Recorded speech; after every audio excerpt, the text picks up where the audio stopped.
सुदर्शन वाल्मीकि भाईचारा समिति के सारे पदाधिकारी, जिला के सारे प्रभारी, नगर सेवक, जिन्होंने पार्टी में प्रवेश किया वो सारे यंग साथी और इस कार्यक्रम में उपस्थित सारे साथियों, सबसे पहले हमारे जिन साथियों ने, खास करके किशोर कैथल ने सुदर्शन वाल्मीकि भाईचारा समिति के सारे साथियों ने इनिशिएटिव लेके, लीड लेके सुदर्शन वाल्मीकि भाईचारा सम्मेलन का आज यहाँ आयोजन किया, इसके लिए भाईचारा कमेटी के सारे पदाधिकारी, खास करके किशोर कैथल और उनको जिन्होंने भी समर्थन दिया वो पार्टी के सारे पदाधिकारी, इनका हम बड़े जोर शोर के साथ, तालियों के साथ हम अभिनंदन करें।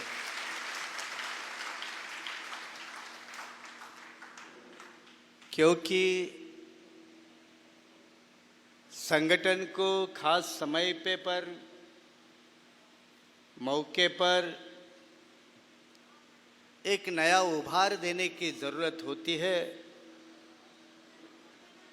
तब अलग अलग ढंग के कार्यक्रमों का आयोजन करना होता है। इसी कड़ी को सुदर्शन वाल्मीकि भाईचारा समिति के साथियों ने समझा, किशोर कैथल और उन साथियों ने समझा, और इसीलिए बाकी भाईचारा कमेटी क्या कर रही है या क्या नहीं कर रही है, इस विषय की चर्चा न करते हुए अपने समाज का सम्मेलन तुरंत लगाया। वैसे सुदर्शन वाल्मीकि समाज देश के कोने कोने में बड़ी भारी संख्या में रहता है। खास करके उत्तर भारत के कई राज्यों में, पंजाब है, हरियाणा है, राजस्थान है, ऐसे राज्यों में सुदर्शन वाल्मीकि समाज बड़ी भारी संख्या में है। और ये बड़ी भारी संख्या में रहने वाला समाज, चाहे सुदर्शन महाराज हो या महर्षि वाल्मीकि हो, इनको अपने आदर्श पुरुष मानता है। पहले बाबा साहब अम्बेडकर को भी कम मानता था या नहीं मानता था, लेकिन अपनी जाति के आधार पर जाति में पैदा हुए कोई ऋषि है, कोई थोर पुरुष है, उनको मानता था। और इसीलिए सुदर्शन महाराज या वाल्मीकि महर्षि अपने जाति में पैदा होने के कारण एक मॉडल के तरफ, एक मान सम्मान का प्रतीक मानकर आज के समय में बाबा साहब के साथ जोड़कर अपने महापुरुषों को देखता है। वैसे देश के कोने कोने में, हर समाज में कोई न कोई महापुरुष है। चाहे दक्षिण भारत का कोई समाज हो या उत्तर भारत का कोई पिछड़ा समाज हो, कोई जाति हो, कोई धर्म हो, जो एक तो ब्राह्मणवादी समाज व्यवस्था के कारण सताए गए लोगों में शामिल है, चाहे दलित है, चाहे आदिवासी है, चाहे छुआछूत के शिकार, चाहे उत्तर भारत का चमार हो, जैसे महाराष्ट्र में किसी को धेड़ कह के अपमान करते हैं, वैसे किसी को छुड़ा चमार कह के, चाहे हरियाणा हो या पंजाब हो, ऐसे धरती पर उनको अपमानित किया। और ऐसे अपमानित लोगों में भी जब छुआछूत और जातीयता के खिलाफ बोलने वाले लोग पैदा हुए, लिखने वाले लोग पैदा हुए, संदेश देने वाले लोग पैदा हुए, तो इनकी पहचान देश के कोने कोने में घूम फिर कर बड़े पैमाने पर अगर की तो बहुजन समाज पार्टी के संस्थापक मान्यवर कांशीराम साहब ने की। और इसी के चलते दक्षिण भारत के लोगों को रविदास और कबीर के बारे में पता चला, उत्तर भारत के लोगों को श्री नारायण गुरु और पेरियार के बारे में पता चला। मान्यवर कांशीराम साहब के इस आंदोलन के कारण जम्मू कश्मीर का छुआछूत से परेशान निचले जाति का आदमी केरल और तमिलनाडु से नीचे जाति के आदमी के साथ जुड़ने लगा। और ये जोड़ तोड़ के आंदोलन में हमारे महापुरुषों का एक बड़ा योगदान होता है। सुदर्शन महाराज जी के बारे में हम ज्यादा तो नहीं लोग जानते, पढ़े लिखे लोग छोड़ दीजिए, वाल्मीकि समाज के भी पढ़े लिखे साथी सुदर्शन जी के बारे में नहीं जानते हैं। हम सिर्फ इतना जानते हैं कि भगवान श्री कृष्ण के पास सुदर्शन इस सुदर्शन महाराज से पहुंचा था। आप जानते हैं इस बात को? इतिहास के बारे में हमारे बारे में इतनी कहानियां लिखी गई है कि रविदास जी जन्म से चमार तो थे, लेकिन अंदर से पंडित थे। अब ये बात समझ में नहीं आती, आदमी अंदर से कैसा पंडित होता है और बाहर से कैसा चमार होता है, ये पंडित ही जाने, लिखने वाला पंडित ही जाने। अब उस समय राजा महाराजाओं हमारे महापुरुषों का उपयोग करके अपने तरफदारी के ग्रंथ लिखवा करते थे, लिखवा के लेते थे, बुद्धियों का प्रयोग करते थे। इस बात को न मैं कह रहा हूं न आप कह रहे, खुद बाबा साहब ने इस बात को दोहराया। संविधान सभा में आखिरी भाषण वक्त इस देश के बुद्धिमान लोगों का पर्दाफाश करते वक्त बाबा साहब ने कहा कि इस देश में इंटेलिजेंस बुद्धि का ठेका किसी विशिष्ट समाज को मिला है, इस गफलत में आप लोग ना रहे। बाबा साहब ने कहा चाहे रामायण हो चाहे महाभारत हो, ये लिखने वाला कोई पंडित नहीं है, ये लिखने वाला कोई ब्राह्मण नहीं है। जिस समय तुम्हें रामायण की जरूरत लगी कि कोई वाल्मीकि है जो पंडित नहीं है, जिस समय तुमको महाभारत की जरूरत लगी तो कोई व्यास है जो पंडित नहीं है, और जिस समय तुम्हें भारतीय संविधान की जरूरत लगी तो तुमने भीमराव अंबेडकर को याद किया है जो पंडित नहीं है। बाबा साहब सीना तान कर बोले, अपने महापुरुषों को, इतिहास को लोगों के सामने, आने वाले पीढ़ियों के सामने रखना, ये मूवमेंट की जरूरत होती है, आंदोलन का आधार होता है। और इसीलिए बहुजन समाज पार्टी के संस्थापक अध्यक्ष मान्यवर कांशीराम साहब ने हमारे एक एक महापुरुषों को चुनकर, ढूंढकर हमारे सामने रखा। आपको शायद मालूम होगा या नहीं होगा, मुझे मालूम नहीं, लेकिन जब 1932 में राउंड टेबल कॉन्फ्रेंस में जब बाबा साहब अंबेडकर हमारे हक और हकूक की लड़ाई दुनिया के मंच के सामने लड़ रहे थे, तो गांधी और गांधी के चेलों ने उनका जमकर विरोध किया था। विरोध करने के लिए हर तरह के हथकंडे का उपयोग किया। मुसलमानों को कहा कि आपको जो चाहे वो कांग्रेस पार्टी से मिलेगा, लेकिन शर्त एक है, आप अंबेडकर का विरोध करो। बैरिस्टर मोहम्मद अली जिन्ना, लियाकत अली खान, आगा खान कहने लगे हमसे नहीं होगा। उन्होंने कहा हम बाबा साहब अंबेडकर का विरोध नहीं करेंगे, क्योंकि जो बाबा साहब अंबेडकर अपने समाज के लिए मांग रहे हैं वो हम भी तो अपने समाज के लोगों के लिए मांग रहे हैं।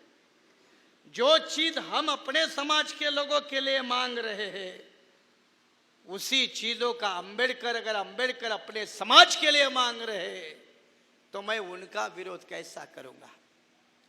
हम उनका विरोध नहीं कर सकते। तब बाबा साहब के पीछे कई उत्तर भारत के लोग डटकर खड़े हो गए।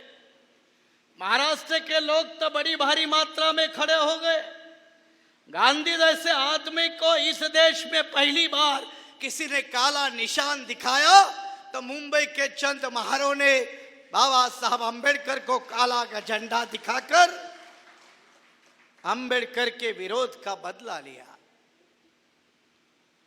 उत्तर प्रदेश तब उत्तर प्रदेश नहीं था, मध्य प्रांत था। उस मध्य प्रांत में एक स्वामी अच्युतानंद नाम के, जिस तरह से हमारे महर्षि है, साधु महाराज है, वैसे एक समाज सुधारक काम करते थे। उन्होंने साफ साफ लफ्जों में कहा कि भाई हम भी हिंदू हैं, आप भी हिंदू हैं, फिर भी सारे गंदे काम मेरे खाते में क्यों? सारे अच्छे काम तेरे खाते में क्यों? ये बात किसी ने उठाई? स्वामी अच्युतानंद ने उठाई। अच्युतानंद बाबा साहब के बड़े समर्थक रहे।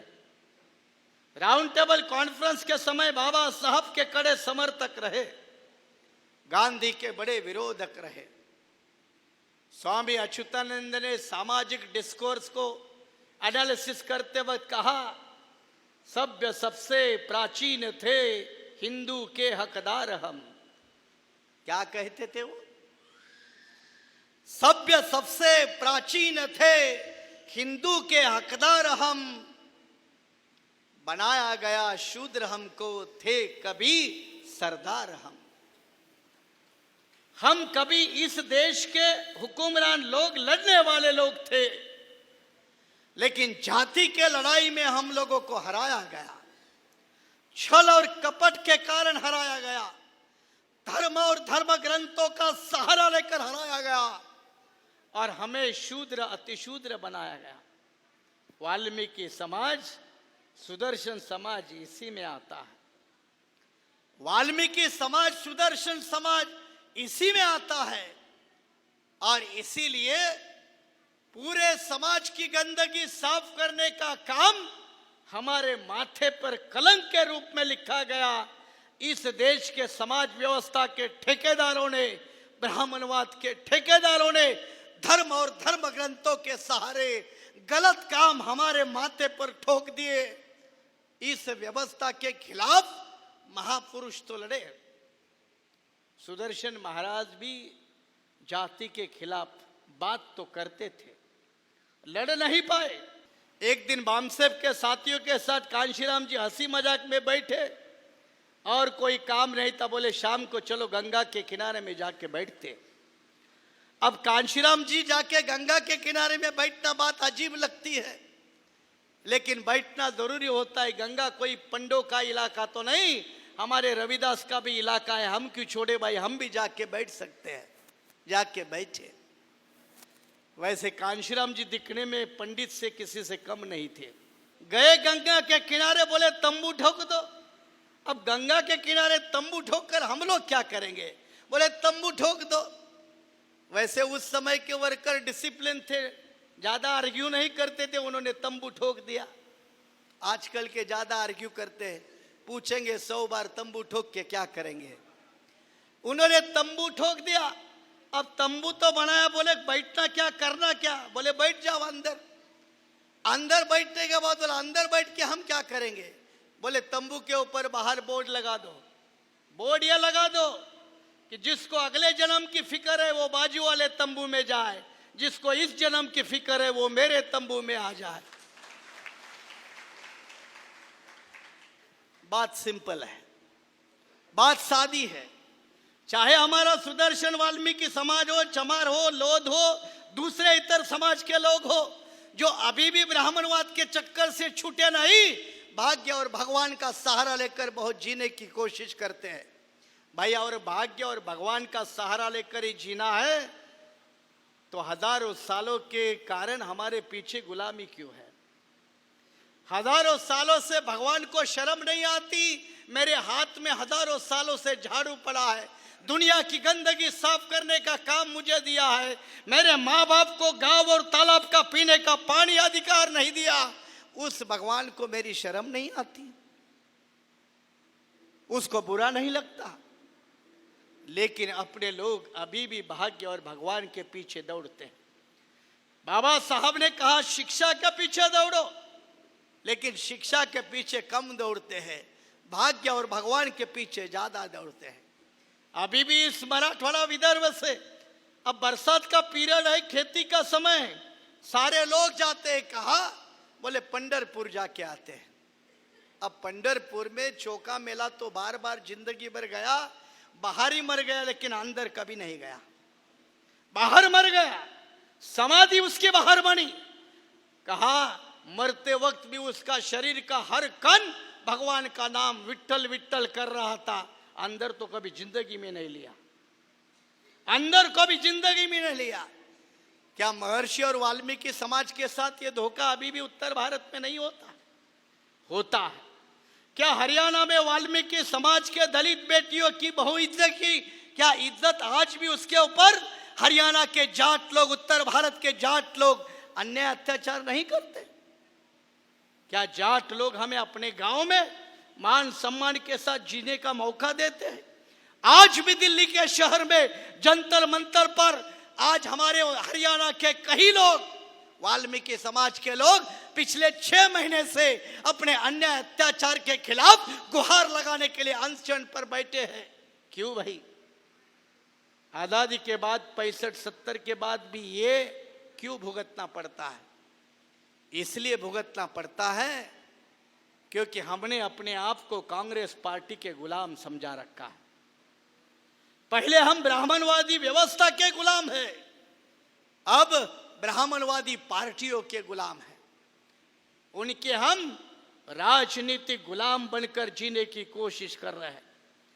एक तरफ तो सामाजिक गुलामी को लेकर चल रहे हैं और दूसरी तरफ राजनीतिक गुलामी लेकर हम चलेंगे और कहेंगे कि इस देश में मान और सम्मान के साथ जिएंगे।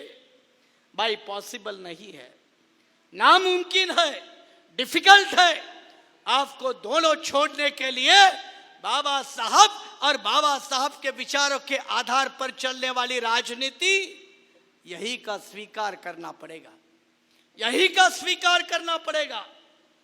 गांधी ने तो आपको पहले से ही बड़े पैमाने पे ठगा दिया है, ठगा दिया है। गांधी ने कहा अरे आप गंदगी साफ करते हो, गंदगी की साफ करने का काम नहीं है, वो तो ईश्वर की सेवा है। क्या कहा? ईश्वर की सेवा है। ईश्वर की सेवा है तो गांधी जी आपके लोग क्यों नहीं करते, हमारे ये लोग क्यों करें? आपके लोग तो फैक्ट्री लगाएंगे, टाटा बिरला, दमानिया, सिंगानिया, छाबरिया, अंबानी बनेंगे, और हमारे लोग हाथ में झाड़ू लेकर गांव की गंदगी साफ करेंगे, अपने सर पे ऊपर मैला ढोएंगे। ये गांधी के लोग क्यों नहीं करते? क्यों नहीं करते गांधी के लोग? और वही गांधी हमको बताएंगे कि ये ईश्वर की सेवा है। गुरु नानक और रविदास ने कहा, भाड़ में जाए ऐसा ईश्वर, तुम्हारा ईश्वर मुझे नहीं चाहिए।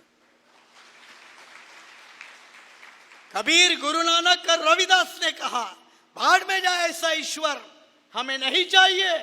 जो मुझे आदमी जैसी जिंदगी नहीं दे सकता, उसको मैं ईश्वर कैसा मानूं। लेकिन हमारे वाल्मीकि समाज के लोग, खास करके हरियाणा, पंजाब, ऐसे राज्यों में पहले और बाद में गांधी जी ने बड़े प्लान के साथ उनको माइग्रेट करके दूसरे शहरों में बिठाया। महाराष्ट्र में, बॉम्बे में पहले वाल्मीकि नहीं थे पहले बॉम्बे में वाल्मीकि लाया गया, कॉलोनियां बिठाई गई, 10 बाई 10 के कमरे दिए। अब वाल्मीकि समाज का बेटा पढ़ लिख कर भी सफाई खाते में काम करता है, क्योंकि रहने के लिए खोली चाहिए। ये स्लेवरी है, ये गुलामी है। कितना भी वो पढ़ लिखना चाहे तो बाप कहता है, बेटे 4 बेटियां है, बहु बेटियां है, रहने को कहां जाएंगे। इसलिए एक आदमी तो म्यूनिसिपालिटी के झाड़ू खाते में नौकरी करता। कानून तो बनाया, लेकिन देश के ऐसे कई राज्य है जहां आज भी हमारे लोगों को अगर सर पे मैला ढोना पड़ता है, तो आज के 21वीं सदी में भारत इस दुनिया का सुपर पावर होगा, ये घोषणा करने वाले लोगों को शर्म आनी चाहिए। शर्म आनी चाहिए कि एक तरफ तुम्हारे देश में उस किस्म के लोग हैं जिनको आज भी अपने सर पर गंदगी का मैला ढोना पड़ता है, और तुम कहते हो देश सुपर पावर बनेगा। मार्टिन ल्यूथर किंग ने साफ कहा, you cannot make first class nation with second class citizens. You cannot make any nation first class nation with second class citizens. यही बात भारत को लागू होती है।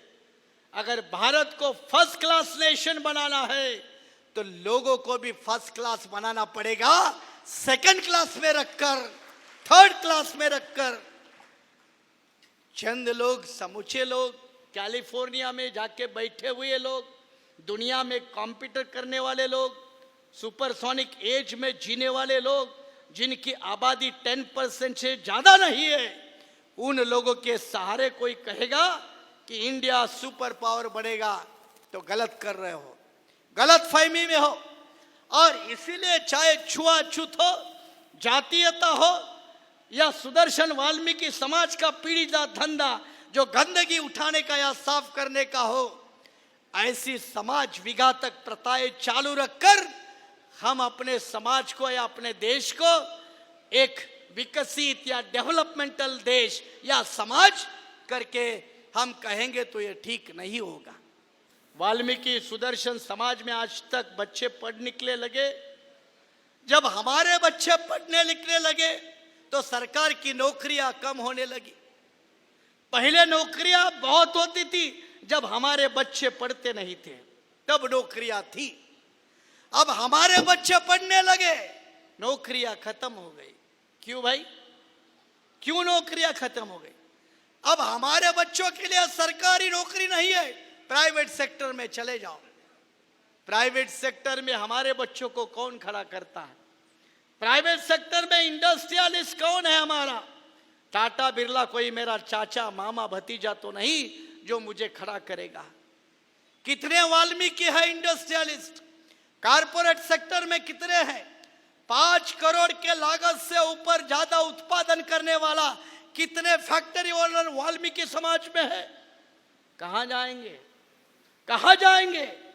अगर सरकार की नीतियां इस तरह से है कि जब हमारे बच्चे काबिल होते हैं, सरकारी नौकरियों के लिए काबिल होते हैं, तो तुम्हारे पास नौकरी नहीं होती, ये बात को हम कब समझेंगे? मायावती जी बाबा साहब के विचार और आंदोलन के कारण, कांशीराम साहब के बदौलत उत्तर प्रदेश जैसे भारत के सबसे बड़े सूबे में मुख्यमंत्री बनी। उत्तर प्रदेश में भी अपने सुदर्शन वाल्मीकि समाज के लोग बड़ी संख्या में है।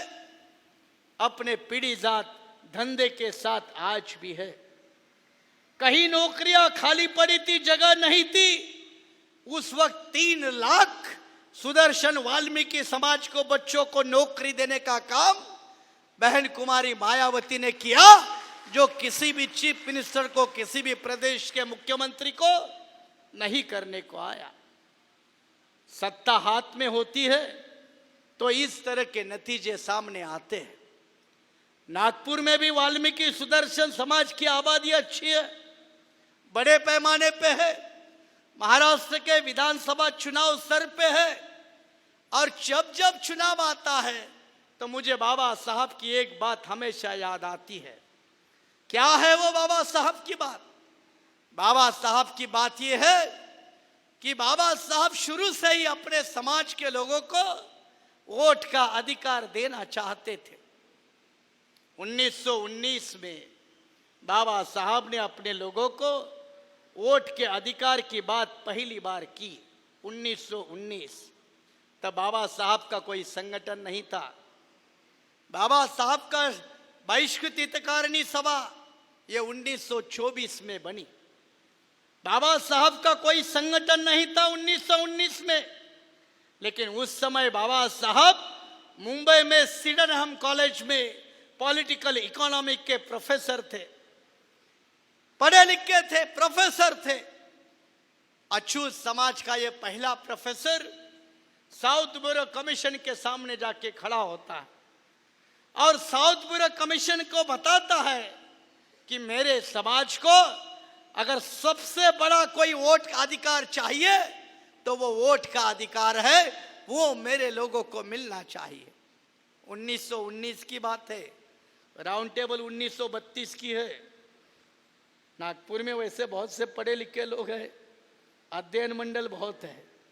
ये 1919 की बात है कि भाई मेरे लोगों को वोट का अधिकार चाहिए। साउथ ब्यूरो कमीशन ने बात बाबा साहब की सुनी, मानी तो नहीं। राउंड टेबल कॉन्फ्रेंस के बाद बात मान गई, वोट का अधिकार मिला। और जब बाबा साहब को संविधान बनाने का मौका मिला तो कांग्रेस वाले कहते थे, बाबा साहब जंगल में रहने वाले आदिवासी को वोट का अधिकार क्यों दे रहे हो? उनको क्या समझता है? हमारे समाज की महिला, उनको क्या ज्ञान है? उनको क्यों वोट का अधिकार दे रहे हो? अरे इंग्लैंड में भी तो वोट के अधिकार के लिए महिलाओं को आंदोलन करना पड़ा, संघर्ष करना पड़ा। बाबा साहब क्यों दे रहे हो सारे महिलाओं को वोट का अधिकार? पिछड़ों को क्यों दे रहे हो? क्या शिक्षा का क्राइटेरिया नहीं होता? टैक्सेशन का क्राइटेरिया नहीं हो सकता? एजुकेशन का क्राइटेरिया नहीं हो सकता? इनकम टैक्स का क्राइटेरिया नहीं हो सकता? लैंड और प्रॉपर्टी क्राइटेरिया नहीं हो सकता? बाबा साहब ने कहा संविधान बनाने का काम मैंने अपने शर्तों पर स्वीकार किया है, तुम्हारे शर्तों पर नहीं। मैंने अपने शर्तों पर स्वीकार किया है, तुम्हारे शर्तों पर नहीं। और मेरे शर्त में ये भी आता है कि जब यह भारत जनतंत्र बनेगा तो भारत के सारे लोगों को दलित हो, पिछड़े हो, अमीर हो, गरीब हो, किसी भी जाति धर्म का हो, सारे समाज के लोगों को वोट का अधिकार मिलेगा और सारे वोट की कीमत एक जैसी बराबर होगी। संविधान बना, वोट का अधिकार मिला। बाबा साहब तब दिल्ली में न्यू हार्डिंग एवेन्यू बंगले में रहते थे। न्यू हार्डिंग एवेन्यू बंगले में दिल्ली में रहते थे। वोट का अधिकार संविधान सभा ने पारित किया। प्रसन्न मुद्रा में अपने बंगले में बैठे कांग्रेस का नेता आता है मिलने के लिए, आचार्य कृपलानी नाम का। बाबा साहब को पूछता है, इतने प्रसन्न होने की क्या जरूरत? और बाबा साहब कहते हैं कि मैंने अपने गरीब समाज के लोगों के हाथ में प्रजातंत्र में लड़ने का सबसे बड़ा पावरफुल हथियार आज मैंने दिया, मुझे बहुत अच्छा लग रहा है। कांग्रेस वाला तो जल्दी समझ नहीं पाया। उसने कहा, भाई ऐसा कौन सा हथियार दिया इतना, इसलिए आप प्रसन्न होकर बैठे हैं? और बाबा साहब ने कहा कि मैंने अपने लोगों के हाथ में वोट का अधिकार दिया है। और उसी वोट के अधिकार के कारण एक दिन इस देश के मेरे ललुआ लोग हुकुमरान लोग बनकर रहेंगे। क्या बनकर रहेंगे? हुकुमरान बन के रहेंगे। वो कांग्रेस का नेता गड़बड़ा गया, गुस्से से बोला, बाबा साहब ऐसा कभी नहीं होगा, कभी नहीं होगा। जिन लोगों के हाथ में आपने वोट का अधिकार दिया है वो गरीब है, मजलूम है, ललुआ समाज है, बिकने वाला समाज है। वो बिकेगा, उसका नेता बिकेगा, उसका वोट बिकेगा। हम खरीदेंगे, हम खरीदेंगे, अपनी सरकार बनाएंगे। आपकी सरकार कभी नहीं बनेगी। बापू का सपना साकार करेंगे, बाबा का सपना कभी साकार नहीं होगा। कांग्रेसी नेता ने कहा तो जरूर, बाबा साहब गुस्सा तो नहीं हुए, लेकिन कांग्रेस के नेता को तपाक से बोले, कृपलानी तुम्हारी बात में दम है, तुम्हारी बात सच है। मेरा समाज गरीब है, मजलूम है, लाचार है, इसलिए वो बिकेगा, उसका वोट बिकेगा, आप लोग खरीदोगे, आप लोगों की सरकार बनेगी, मेरी तो नहीं बनेगी। लेकिन कृपलानी एक बात ध्यान रखना, जिस दिन मेरा समाज अपनी वोट की कीमत सही पहचानेगा, उसका इस्तेमाल करेगा, तुम्हारे इतना बड़ा भिखारी दुनिया में कभी पैदा नहीं होगा।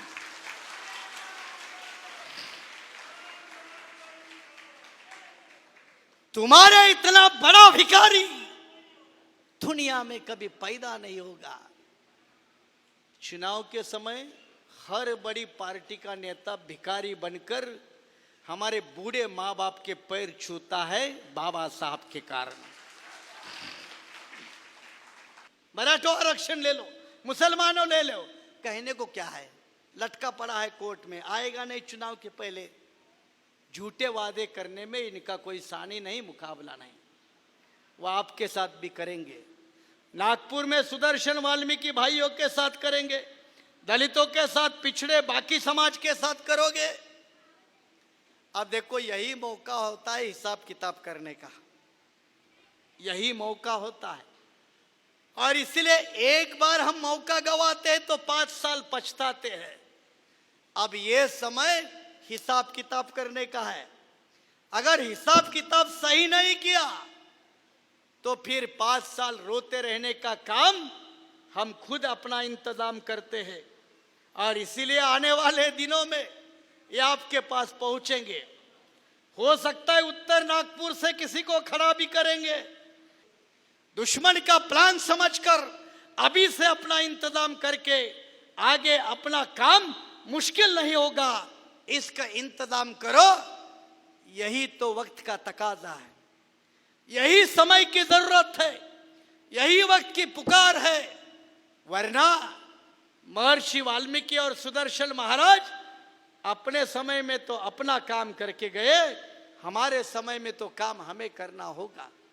इस बात को दिलो दिमाग में रखकर दूसरे समाज के साथ मिलकर, जो चाहे बौद्ध हो या दलित और कोई समाज हो, जब पिछड़े समाज हो, जो बाबा अंबेडकर के विचारों को मानकर चलता है, बहुजन समाज पार्टी के आंदोलन को मानकर चलता है, उन सारे समाजों के साथ मिलकर आगे चलने का काम भविष्य में करेंगे, ऐसे उम्मीद करता हूं। और आने वाले चुनाव में भी जो अपने समाज के हक और हकूक की बात है, अधिकार की बात है, बहुजन समाज पार्टी इस मामले में कहीं भी कम नहीं होगी, पीछे नहीं रहेगी। ये आपसे पूरा वादा करते हुए आपसे विदा लेना चाहूंगा। जय भीम, जय भारत।